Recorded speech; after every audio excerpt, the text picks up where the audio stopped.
Hi guys! Welcome back to our channel.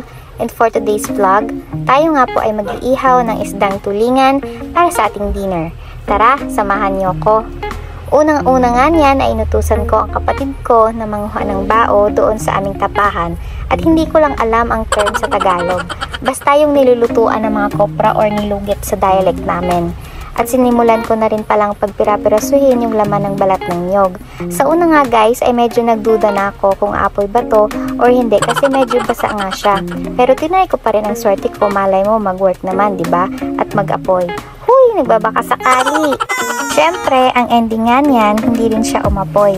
Kaya kumuha na lang ako ng panibagong coconut husk or bunot sa term namin. Bisaya naman kasi, bang hirap mag-Tagalog. Nakapoy na tuloy ang brain ko. This time, sure na talaga ako na hindi basa yung balat ng niyog kaya aapoy na talaga to. Medyo nagmamadali na rin nga ako nin guys kasi magtatakip silim na at sabi nga ng matatanda, bawal daw gabihin sa labas kasi may nalabas daw na putol na kamay at baka ikay kunin. Huy! Yun ang sabi-sabi lang naman.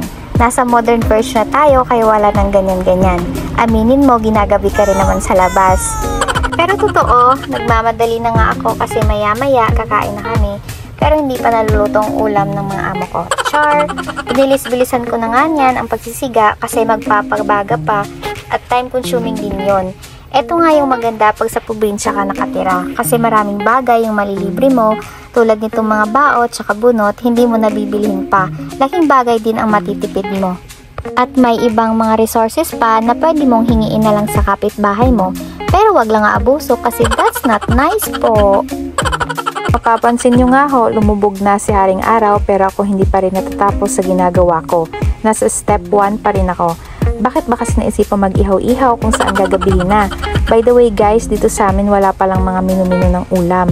Basta naisipan mo mag-ihaw kahit dinner pa yan, lunch, breakfast, walang pakialaman. Kanya-kanyang trip to.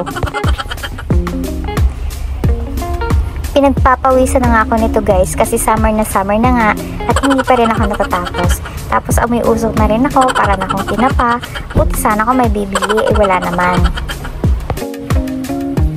Inayos ko na rin pala yung mga bao guys at bunot. At syempre dapat lapat na lapat yan kasi pag medyo nakaangat siya, hindi mag-aapoy yan at maubos lang siga ni bunot. So dapat naka-arrange ng maigi yan para masunog lahat ng bao na nilagay natin. Maraming bao, mas maraming bagay yung magagawa natin guys. Dinagdagan ko nga rin yung sa top kasi sayang naman yung mga kinuha ng kapatid ko at sa tingin ko rin parang kulang pa yung mga bao at hindi rin maluto yung ihawin natin.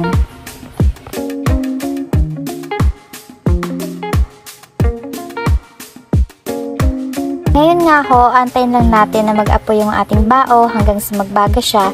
Then go na to!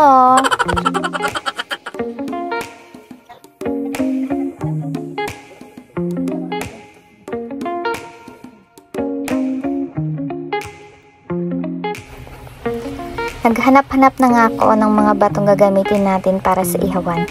Kasi kung diretso ilalagay lang natin ang ihawan sa baga, madaling masusunog yung isda kasi wala siyang kaliskis. Baka sunog na rin yung balat, hilaw pa rin yung loob ng isda.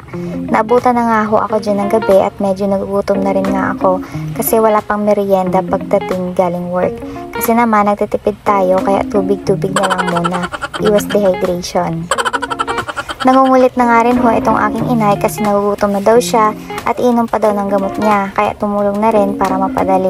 Sabi ko nga may tirang ulam pa naman dyan, yun na lang muna ulamin niya pero ayaw ng inay at maghihintay daw siya kasi matagal-tagal na rin nga mula nung last na pag-ihaw namin ng isda. Yan nga ho at okay na ang baga natin kaya pwede na nating isalang yung isda. Hindi na pala ako gumamit ng foil dyan kasi wala kami nun at makakapagluto ka naman kahit wala nun. Pang mayaman lang mga ganun at hindi tayo mayaman. Baka mabash tayo kasi hindi proper yung pag-iihaw ko pero okay lang yan, sanay na tayo dyan. Kumuha din pala ako ng dahon ng bituon pang paypay ko dyan. O diba probinsyang-probinsya ang style. Wala kasi akong makitang pamaypay kaya nag-improvise na lang ako. Mahina nga yung ilaw namin sa labas kasi pang umagahan naming ilaw yan tsaka maliit na watts lang din kaya madilim nga ho. Pati sarili ko hindi ko na rin masyadong maaninag. Basta ang alam ko, amoy usok na ho, ang haggard-haggard na ng kusinera nyo. Sabi ko nga pagkatapos nito ay talaga magbabad talaga ako ng bonggang-bongga sa banyo at magpapalamig, kaso nga lang wala kaming bathtub kasi pang mayaman lang din yun eh. Luto na nga ako itong kabila kaya binaliktad ko naman para maluto yung kabilang side. At sa ilang sandali pa nga ay pwede na makakain. Sinabihan ko nga mag-prepare na ng sausawan yung kapatid ko kasi takam na rin nga ako.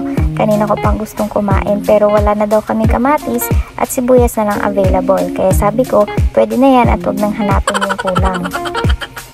And finally, after 1, 2, 3, 4, 5, 6, 7, 8 years, naluto na rin sa wakas ang aming ulam. Fresh na inihaw na tulingan. Isa din sa perks kapag living in the province ka. Kadalasan ng kinakain mo, sariwa, mapaisda man, gulay or karne. Kain po tayo! Yun lang guys. Thank you for watching and follow for more.